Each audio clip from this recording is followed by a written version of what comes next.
tea, it's time for tea, it's time for tea. Welcome to another Tea Time Chat on Cute Witch 772. My name is Cara. That was a little nod to some videos that I did in 2009 where I used my little kid voice to have a tea party in my videos. So this is a video that is going to be something that leads up to something else, because there are some techniques that if I want to teach them, I have to first teach the techniques and the skills that go into building those bigger things. So there's a topic I want to talk to you about, but first I want to back up and talk about some of the basics that go into that. So like my original Tea Time Chat, we're going to be talking about grounding today. This is one of my favorite mugs. I also featured this today in the Pagan Perspective video that I recorded today that was posted on Tuesday. You'll probably be seeing this video a little after. So I want to talk to you about grounding and specifically why we ground. When I did my initial video, I was talking about how I like to ground and center, and I was asking people how you ground and center and what you think of it as. But I didn't really get into why I ground and center, and I'll tell you a secret. When I was 18, back when I posted those videos, I was not very good at always remembering to ground before I did things. And I think that that was largely because I didn't really have an idea of why we were doing it, other than connecting to the planet, connecting to nature, things like that, but I didn't really think of it in the terms that I do now.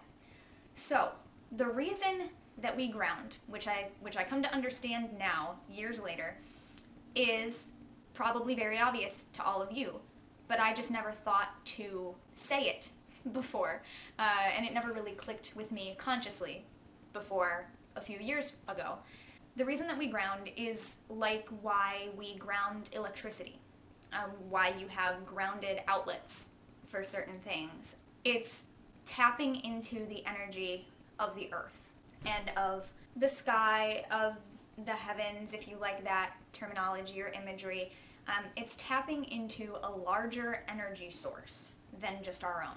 So me just sitting here, if I were to be ungrounded and just kind of free-floating, like I am my own being, that's it, if I were to put out energy, I would be expending my own energy. And the reason that we ground is to tap into the energy of the planet, of Mother Earth, and she has a limitless source of energy. We also can tap into the energy of the sun. The sun is what I prefer to use, and I credit that to some groundings that we did at camp. Actually, Brendan, I think, led one of the ones that I really liked.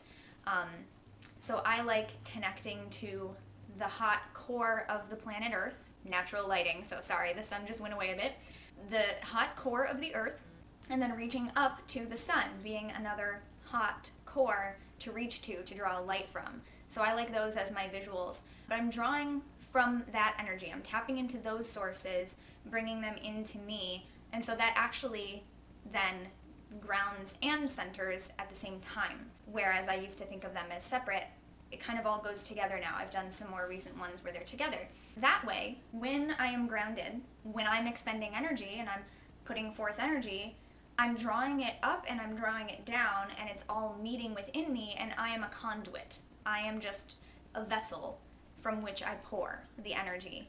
So it kind of filters through me. That, in turn, means that I am expending less of my personal energy. Afterwards, I feel much less drained. I might even still feel energized because it's still running through me. And that's why at the end of a working, we also call this grounding, where you return the excess energy that you still have within you back to the earth. Give it back to her. Anything that you don't need, give back, because you don't want to keep a bunch of excess energy or you'll be all over the place. At least I know that's how it affects me. So that's why we ground. And in the initial video that I did in 2009, I talked about how my favorite kind of imagery is to imagine that I'm a tree. And if I'm outside, I prefer to actually sit up against a tree. There are some things that are different now about how I ground and center than how I did then. There are some things that I think differently about it, but mostly was the realization of really that's why we ground, not only after you've done your working, but beforehand, to tap into that energy so that you have energy to draw from. So that's really important. If anyone else has another understanding of why we ground that might be different from that, please share it. That's what I've come to realize. So briefly, I'm going to do a quick one. Like I said, I really like this one that I think Brendan did for us at camp. Numerous other people also did this, so I don't know if it's just a reclaiming-based thing or if they learned it from somewhere else, or maybe it is a Wiccan-based thing because we have Wiccan roots as well, but it's just not imagery that I had come across before in books or anything. So I don't always close my eyes to ground anymore. That's one difference. We actually tried doing it with our eyes open purposely because it's helping you to connect to the physical realm around you and connect to nature around you and the people around you. If you're in a circle, you can be looking at the people, and as you're grounding and becoming present in your body, really also seeing them and saying, okay, I'm here, this is now, this is where we are, this is my physical reality at this time. That is all a part of grounding. So I might keep my eyes open, I might close my eyes, and I like to put my feet flat on the ground, or if I'm sitting cross-legged or any way, I just like to be touching the ground at some point if I can, or the floor, I should say. You can be on the 50th story of a skyscraper and still ground because you're still connected to the earth. Gravity is always pulling on you. I talked about that in a video. David Abram talked about that in a lecture. Just some position where I feel connected. And I might put my hands down on the floor, or on the ground, or on something, or on a tree if I'm next to one, or I might just put it on my lap, somewhere on my body, because that's part of being physically present, and I just concentrate my senses. You might have done meditations where the first thing they say is, pay attention to the feel of your body on your seat, and focus on those places where your body is connected to the furniture, to the ground, to the floor. Concentrate on those, and then reach your energy downward, further into the earth, past the foundation of the building that you're in, to the earth, down the sides of that metal and plaster skyscraper, wherever you are. Imagine that energy reaching all the way down, making its way all the way to the earth. Everything is connected to the earth. It may be more than 1 or 2 degrees of separation, but eventually you'll get there. And you reach down through the earth, and someone did this in a guided grounding that I did. I don't remember who. Whoever it was, thank you, because I loved this. They talked about how 6 or 8 feet below the surface, there is a rock shelf. There is a level of the ground that is a shelf. And you can reach down to that point and really anchor your energy around that and use that as kind of a checkpoint before you continue on. And then you have that, and that really helps me. I don't know if any of you who can see auras or see energy, I don't know if you're able to do that in a video, but if you can, maybe it looks different at this point because I'm attached to that checkpoint, to that rock shelf level. If you're someone who really likes visuals, I would actually go online, look up the composition of the ground where you live, and really see what it looks like, really see what those levels are like and what levels your energy is moving through as it moves down. And beyond that, there's a little bit of artistic leeway. There's a little bit of painting a picture that we do, and obviously we speed through all these levels as we go down and down and down and down, and then we reach the core, which normally, of course, would not be safe in reality, but energetically, we can do that. But if you like to anchor a little more in realism, I would look that up. I would look up what the actual strata of the ground looks like below you. And then you bring that energy up. When you've reached that, you pull that energy back up, leave your energy down there, but bring it up through those tendrils that you've sent down, through those roots, through the circuitry, the wires, whatever your personal thing is. If you're more technologically based, you might want to think of circuitry and wiring and batteries and grounding electricity. If you're more earthy, natural minded, you might want to envision roots. Anything like that, anything that works for you. Bringing that back up, bringing that hot energy up from the core, bringing it up into your core. And then also going all the way up, going all the way back up through the crown of your head or through your third eye. It feels a lot different if you do it through your crown versus your third eye, by the way. I've noticed. I play with doing both. You can also even reach your arms up. I do this when I do it with kids. We do this acting classes with kids all the time. You reach your branches up into the sky and you connect with the sky and the clouds.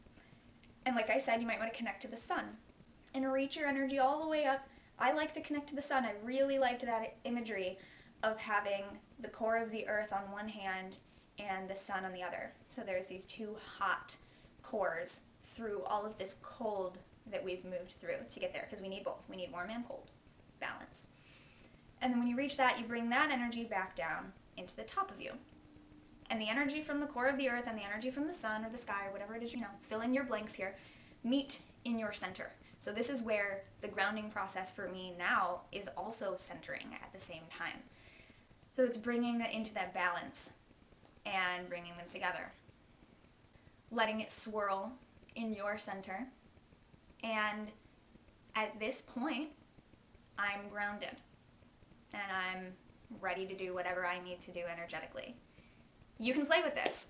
If you want to do this at this point, you can stand up, you can walk around. You can walk around and still be grounded. You can imagine your roots shifting with you.